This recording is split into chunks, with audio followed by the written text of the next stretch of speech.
Okay, I'm gonna start this off with a question. What is the defining element of classic 2D Sonic? Think about everything that makes those platformers special. Take your time.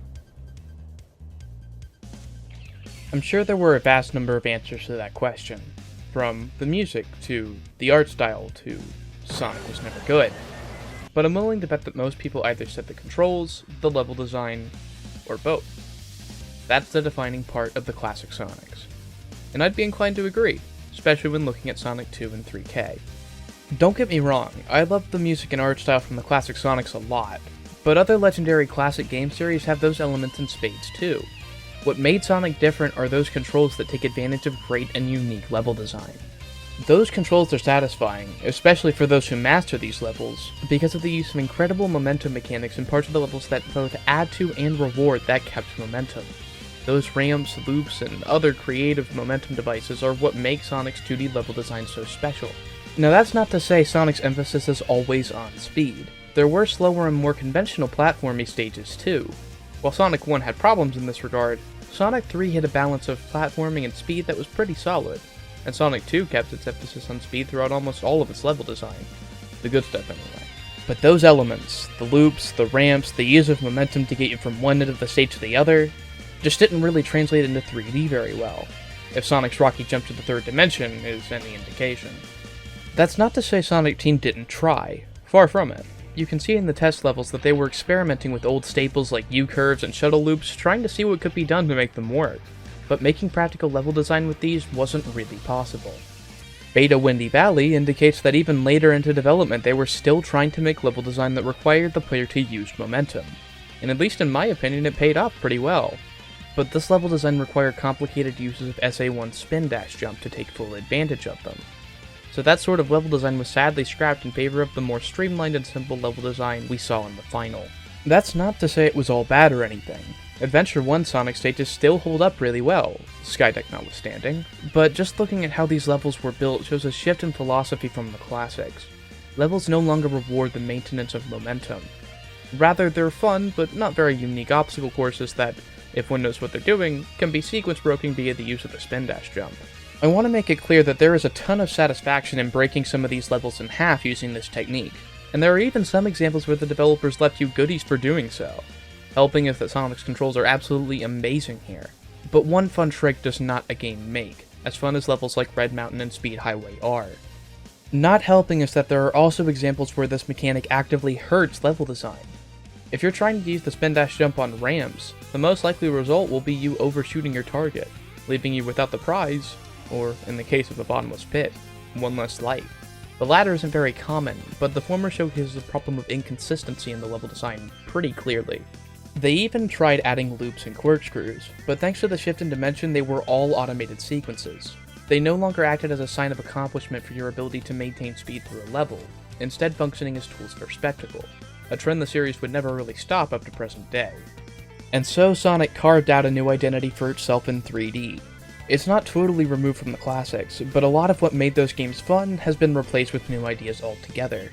And as time went on, those ideas only got further and further removed from what made the classics so enjoyable. So that begs the question, is it possible for a game, especially a platformer, to use momentum-based level design and controls in the third dimension? Well, if you've looked at the title of this video, you probably already know my answer to that. Monkey Ball was originally an arcade game developed by the short-lived but now legendary Amusement Vision. This division of Sega didn't last long before being merged into Sega's Entertainment Division, now the only consistently good developer in the company. But oh man, did they make their 4 years count. These guys were responsible for Sega's best arcade and GameCube games, but they're easily best known for the Monkey Ball series, and rightfully so. Now I'm not here to discuss too much about Monkey Ball on its own. All you really need to know is that these games function as adaptations of those old ball maze puzzles. By building a game around the tilting of the stage rather than the ball, an incredible amount of creative level design was possible. AV did fantastic work, but as I mentioned earlier, they were pretty short-lived. By the time they were done with the franchise, only 4 main series games were released, the arcade game, and Super Monkey Ball 1, 2, and Deluxe. So depending on how you count it, 2.5 games. That's not a ton all things considered. Regardless, what I'm really here to talk about is how the design philosophy of classic Sonic was translated into Monkey Ball.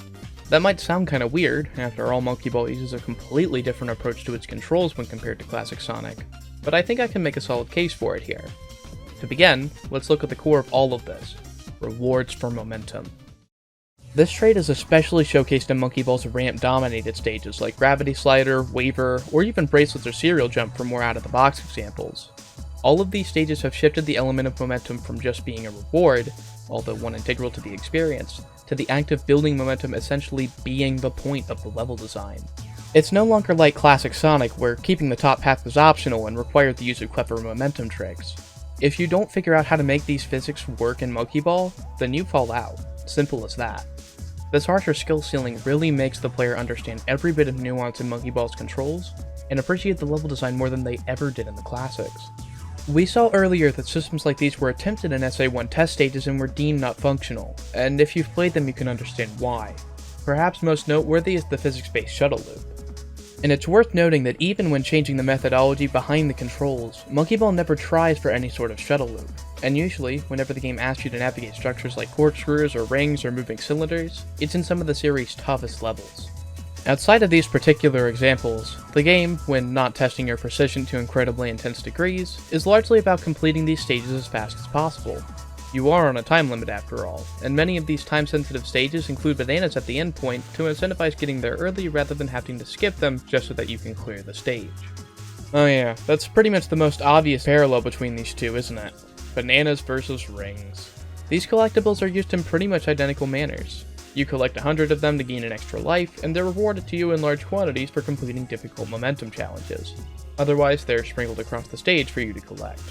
Sure, the use of them as a defense mechanism against enemies is only in Sonic, but Monkey Ball essentially makes the levels themselves enough of an obstacle in their own right. Regular enemies were rightfully deemed unnecessary. Bonus stages are also handled in a similar manner to Sonic 3's checkpoint minigames. They act as brief stops that allow you to collect more rings/bananas, plus the occasional power-up in Sonic's case. As a side note, the idea of Sonic's Emerald special stages is a concept that could work really well in some spiritual successor to Monkey Ball. Rather than simply skipping the level when you clear a hidden goal, maybe the player is given access to a crazy bonus level with tons of bananas to collect, and maybe even have the goal be a golden banana that, if you collect them all from each hidden entrance, unlocks some extra stages later on. Just an idea. There are also other smaller parallels in the form of bumpers, a similar goal system, a largely inconsequential high score mechanic, great music and art style even, the list goes on. The only major difference is level progression, but considering the dimensional shift, I think this change on Monkey Ball's part made total sense. Not only did keeping levels short make sense for arcades, it also allowed the team to be as experimental as they wanted to be. Each new challenge was bite-sized, so it usually doesn't feel like a big deal when you fall out, as none of these levels take more than a minute of your time per run. It also allowed for the perfect feeling of just one more time that every great arcade game gives you. There are some levels where the best strategy is literally just to wait though, and I do consider that a serious problem with a handful of these stages. Arthropod especially comes to mind. So I wouldn't say the shift is an improvement per se, but I think it's just as fitting for the game Monkey Ball was trying to be, as Sonic's was for the high-octane 2D platformer. And I suppose that is worth noting. Monkey Ball was oftentimes a slower game than classic Sonic.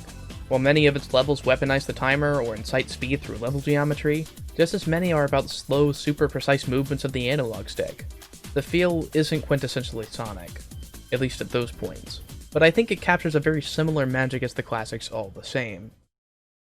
When looking at it from this perspective, Monkey Ball encapsulates the core identity of classic Sonic into a 3D experience better than any later Sonic title, and I feel the need to say that that's okay. I wouldn't exactly say that Mario 64 is a perfect translation of Super Mario 3 or World. 3D Land and 3D World come to mind for filling that void. But many still hail Mario 64 and its successors as masterpieces.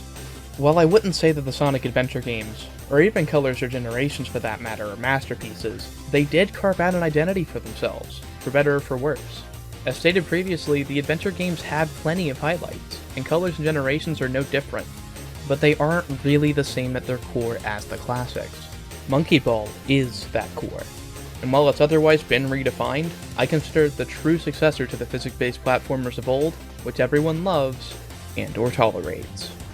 So I mentioned before that AV wasn't around for very long and only made 2.5 to 4 Monkey Ball games depending on how you count them. But Monkey Ball as a series continued without them. From what I've gathered and personally played, these are the ones you should stick to. Monkey Ball Arcade, which there isn't really a reason to go back to these days, but try Demule if you're interested in seeing what a Dreamcast Monkey Ball game would have looked like, or just want to see how it started.